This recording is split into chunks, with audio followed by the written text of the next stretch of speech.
오늘 말씀은 각 지파의 각 조상의 우두머리를 한 사람씩 세워가지고 즉 이 계수하는 명수 계수하는 사명을 맡은 자들이죠. 그 우두머리를 세운 다음에 20세 이상의 남자들을 계수하라고 명령하신 하나님의 명령이 그대로 이루어져 가지고 그 결과 계수한 결과를 우리에게 알려주고 있습니다. 그렇게 계수하여 보았더니 20세 이상의 남자들 싸움에 나가서 싸울 수 있는 쉽게 말하면 군인들의 숫자가 다 모아보니 60만 3,550명이었다 이렇게 말합니다. 그렇죠? 이 계수하는 과정에서 즉 이제 지파별로 누구누구의 아들들을 다 해서 이렇게 했다고 표현하는 이 계수의 과정에서 우리가 눈여겨보아야 할 부분이 있다라고 하는 것이죠. 반복되는 패턴입니다. 그렇죠? 근데 그 패턴 속에 우리가 눈여겨보아야 할 중요한 내용들이 있다라고 하는 거예요. 그 내용들이 결국 우리들에게도 적용되기 때문입니다. 자, 그럼 우리 다 반복되는 패턴이니까 대표 구절로 우리 20절 말씀을 보십시다. 20절 다 찾으셨습니까? 20절 말씀 같이 읽습니다. 자, 시작. 이스라엘의 장자 루벤의 아들들에게서 난 자를 그들의 종족과 조상의 가문에 따라 20세 이상으로 싸움에 나갈 만한 각 남자를 그 명수대로 다 계수하니. 아멘.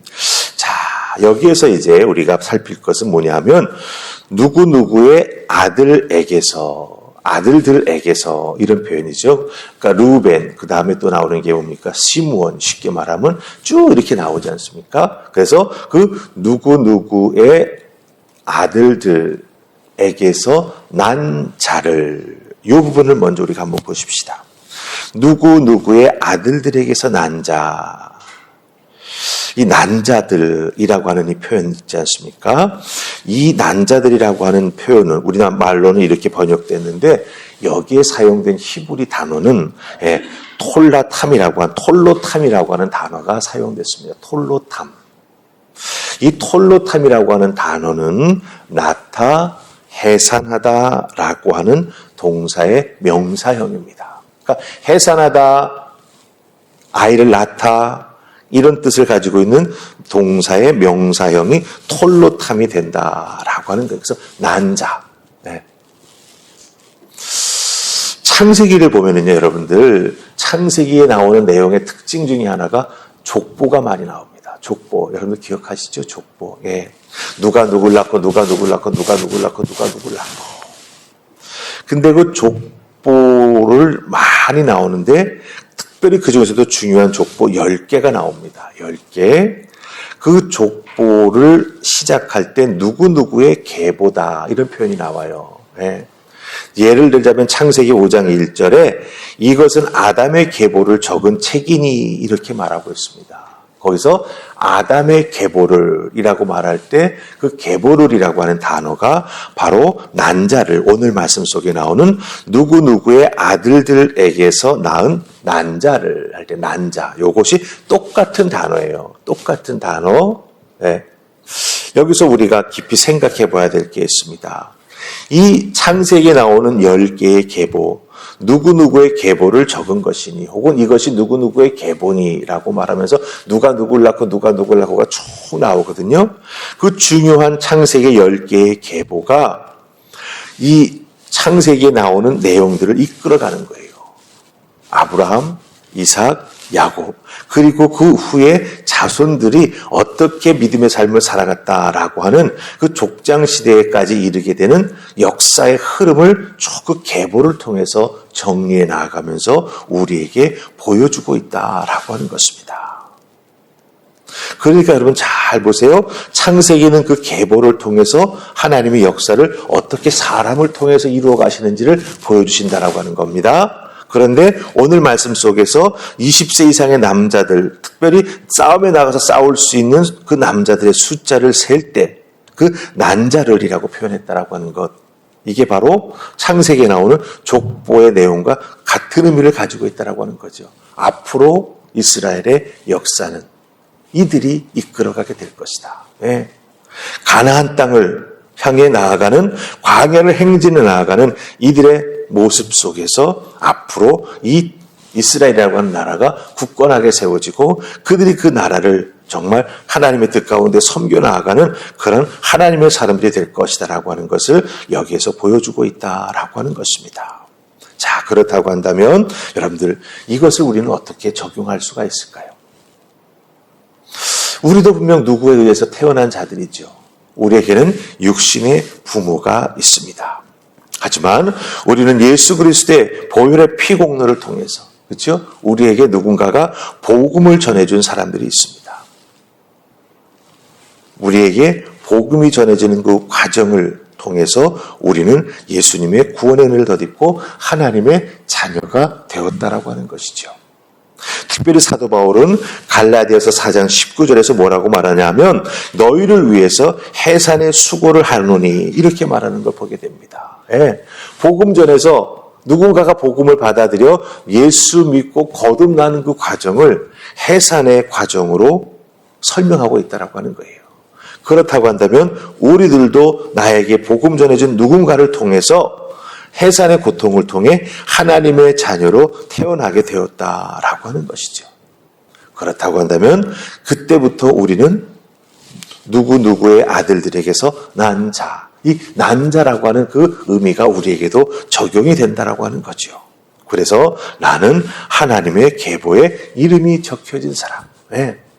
하나님의 뜻을 이루기 위해서 하나님이 나를 하나하나 계산하셔서 부르신 사람. 이런 의미가 우리에게 적용이 된다라고 하는 것입니다.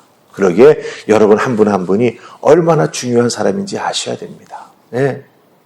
하나님의 나라가 이 땅에 세워지기 위하여 하나님께서 복음으로 나를 태어나게 하시고 즉 난자가 되게 하여 주셔서 하나님이 다 계수하시고 하나님이 다 생각하셔서 나로 하여금 한옥화평교회에 속하게 하시고 교회를 이루어서 하나님의 뜻을 이루어드리는 믿음의 사람으로 살아갈 수 있도록 이끌어 주셨다라고 하는 그 귀한 믿음을 가지고 살아나가는 우리가 되어야 한다라고 하는 것이지요.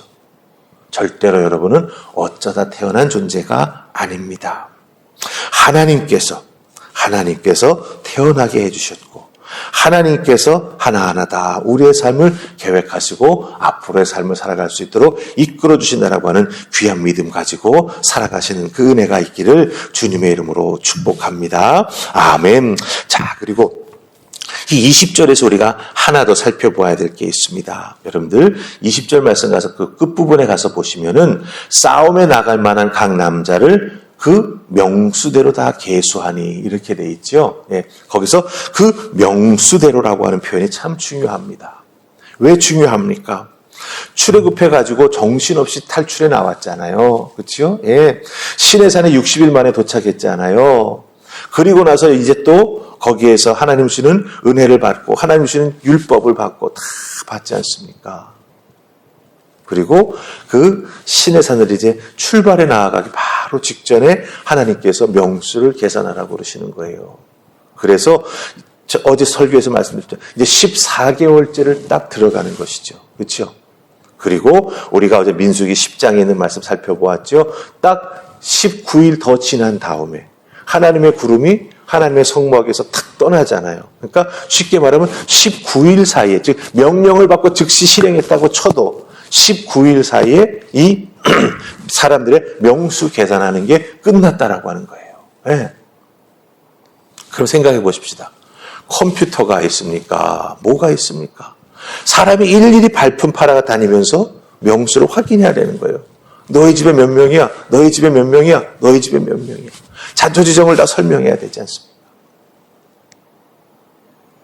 그런데 그 명수대로 셌다라고 하는 거예요. 근데 여기서 이 명수라고 하는 말이 아주 중요한 합성어입니다. 명수할 때 이 수는 숫자예요. 근데 명은 뭐냐면 머리예요, 머리. 사람의 머리. 그러니까 머릿수를 셌다라고 하는 거예요. 머리. 이 해골이라고 하는 뜻을 가지고 있어요. 네. 그러니까 명수대로 셌다라고 하는 것은 일일이 각각의 가정에 가서 확인하면서 셌다라고 하는 거예요. 네. 이것이 담고 있는 의미가 무엇일까요? 단순히 전쟁에 나아갈 만한 남자 몇 명 있냐가 아닙니다. 예. 그 집안의 사정을 다 살피면서 이 가정에 이렇게 건강한 남자가 있구나. 예. 하나님이 그 가정의 사정을 살피면서 머릿수를 세워서 한 사람 한 사람 더하기를 하셨다라고 하는 겁니다. 그러니까 단순히 남자 몇 명 이것이 아니라 가정에 관심을 가지시고 그 과정을 살피시면서 머릿수를 한 사람 한 사람 다 헤아려 주셨다라고 하는 것이죠. 여기서도 이스라엘 백성을 향한 하나님의 마음이 그대로 드러나는 것을 발견하게 됩니다. 전쟁이 일어나면 어떻게 되겠습니까? 목숨을 잃는 사람 혹은 부상을 당하는 사람이 생길 수밖에 없습니다. 그 가정으로 보자면 얼마나 큰 아픔이요 상처이겠습니까? 그렇죠? 그러기에 하나님께서는 계수하는 과정을 통해서 한 사람 한 사람, 한 가정 그것을 사정을 다 살피시면서 이들이 나가서 이제 싸워야 하는구나. 하나님께서 마음을 그런 마음을 가지시면서 그 가정과 또 그 지파를 지키시고 이끌어 주시는, 더 나아가서는 이스라엘 백성들을 지키시는 하나님의 모습이 나타나는 것을 우리가 발견하게 된다라고 하는 것이죠. 근데 특별히 이제 가나안에 들어가면서 전쟁을 하게 되지 않습니까? 특별히 하나님의 뜻에 따라 순종하는 전쟁을 할 때는 이스라엘 백성들에게 사망자가 없어요. 근데 하나님의 뜻에 어긋나는 전쟁을 하면 어떻게 되죠? 많은 사람이 죽었습니다. 이것을 우리가 기억해야 된다라고 하는 거죠. 명수를 세신, 즉 머릿수를 세신 하나님의 마음과 뜻에 따라 움직여 나아가게 될 때 그 전쟁은 승리한 이스라엘에게는 손해가 없다라고 하는 것입니다. 우리들의 인생도 마찬가지지요. 하나님께서 우리들의 머릿수를 세십니다. 그렇구나, 너구나, 나의 사랑하는 자이구나. 하나님께서는 우리를 바라다 보시면서 우리를 세신다라고 하는 겁니다. 즉 살피신다라고 하는 거죠. 그러기에 여러분 한 분 한 분도 하나님이 나를 살피시고 나를 세워주실 때 어떻게 해야 되겠습니까? 하나님 앞에 나아가 하나님을 맞이하며 응답해야 되겠죠. 그리고 여러분 마음속에 있는 여러분의 간구하는 것, 또 답답한 부분들을 다 하나님께 보여드리고 고해드릴 때 하나님께서 그 사정을 보시면서 여러분을 세워주실 것입니다. 이렇구나 살펴주실 것입니다. 그리고 그것을 해결할 수 있는 솔루션, 꼭 해결 방법을 제시해 주실 줄 믿습니다. 그렇게 될 때 하나님의 크신 은혜가 우리의 삶에 임하게 될 것이고, 특별히 우리는 하나님을 더욱더 의지하며 나아갈 때 나를 세신 하나님, 나의 모든 것을 아시는 하나님, 내가 믿고 의지하며 따라갑니다라고 할 때 더욱더 하나님의 도우심과 은혜를 더듬게 된다라고 하는 것 꼭 기억하시고 하나님 앞에 감사함으로, 또 특별히 여러분의 믿음의 가정으로 잘 세우셔서 하나님의 계보를 이어가는 아름다운 모습이 있기를 주님의 이름으로 축복합니다. 아멘. 우리 기도하겠습니다. 좋으신 하나님, 오늘 귀한 말씀 통하여 우리가 하나님의 세신받은 하나님의 사람들임을 깨달아 알게 해주시니 감사합니다. 하나님, 우리들의 품속에서 태어난 자녀들이 있습니다. 또 믿음으로 이어져 나아가는 가정들이 있습니다. 하나님께서 그 가정들을 축복하셔서 귀한 믿음의 가정이 되게 하시고, 또한 하나님을 위해 쓰임받는 믿음의 가정들이 다 될 수 있도록 축복하여 주시옵소서. 대를 넘어 축복하시는 하나님의 그 크신 은혜가 함께해 주실 줄 믿사옵고 예수님 이름으로 기도하옵나이다. 아멘.